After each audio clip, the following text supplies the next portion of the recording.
কেন্দ্রীয় আশ্রম নাগতলায় অনুষ্ঠিত ৩৯তম ভক্ত সম্মেলনের মঞ্চে উপস্থিত আমাদের সকলের আরাধ্যতম দেবতা শ্রী শ্রী গুরুদেবের রাতুল চরণে আমি আমার ভুলণ্ঠিত প্রণাম নিবেদন করি।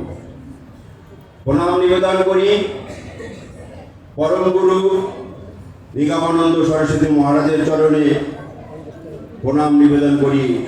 সঙ্গপতি এবং বৃন্দা দেবীর চরণে আশ্রমুক্ত যে সমস্ত বিগ্রহ মন্দিরে বিরাজমান সকলার চরণে আমি আমার প্রণাম নিবেদন করি। মঞ্চে উপস্থিত শ্রীগুরু সংঘ সন্ন্যাসীদ্বয়, ব্রহ্মচারীবৃন্দ, বিদগ্ধবৃন্দ, সকলকে আমি আমার প্রণাম এবং শ্রী গুরুদেব সম্ভাষণ জানাই।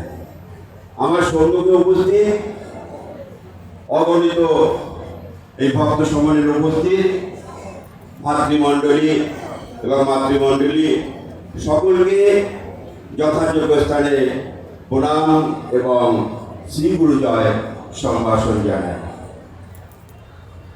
আমি এই দ্বিতীয় অধিবেশনের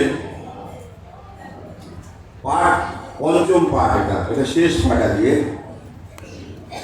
একটা গুরুত্বপূর্ণ আধ্যাত্মিক জগতে একটা গুরুত্বপূর্ণ বিষয় চিত্তশুদ্ধি। বাণীচরণী থেকে 23 এবং 24 পাতা থেকে আমি 1 থেকে 18টা বাণী গুরু মহারাজের আমি পাঠ করছি। চিত্তশুদ্ধি 1, চিত্তশুদ্ধি নিতান্ত প্রয়োজন এবং চিত্তশুদ্ধি হইবা মাত্র গুরুর ইচ্ছা নিজের ইচ্ছা হইতে বাছিয়া লইতে পারিবে।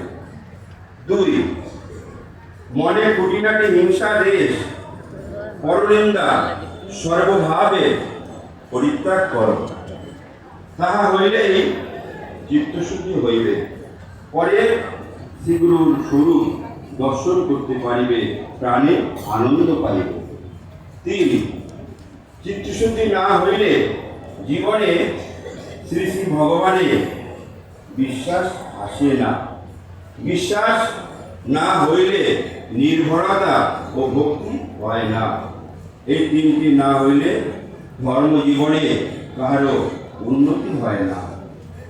এই 3টি আনার উপায় চিত্তশুদ্ধি, সাধুসঙ্গ এবং আত্মজনের সেবা।